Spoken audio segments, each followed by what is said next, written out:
I am the tofu golem. Please enjoy the video. You begin by testing water and acting fast. Check ammonia, nitrite, nitrate, and pH.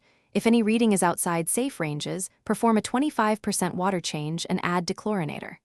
Next, inspect your filter. Turn it off, open the canister or hang on, and remove clogged sponges or floss.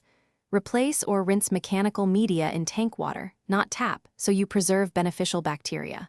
Once done, restart the filter and watch flow. Low circulation means you need further cleaning or pump adjustments. You now tackle suspended particles and biology. Vacuum the substrate thoroughly for 15-30 minutes to remove waste and uneaten food. This reduces the food source for bacteria and algae. Then, add activated carbon or a dedicated polisher to the filter for 24 to 48 hours to absorb dissolved organics that cause cloudiness.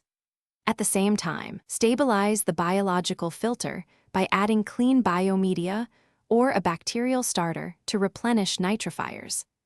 You finish by locking in stable conditions. Trim plants and scrape excess algae, then set lighting to about 6 to 8 hours per day to prevent regrowth.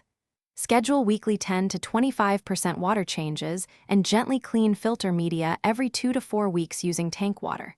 If cloudiness persists, investigate root causes, overstocking, chronic overfeeding, or a disturbed nitrogen cycle. As a troubleshooting step, reduce feeding to 1 small portion daily, and consider a controlled cycle reset with temporary carbon and interim 30% water changes.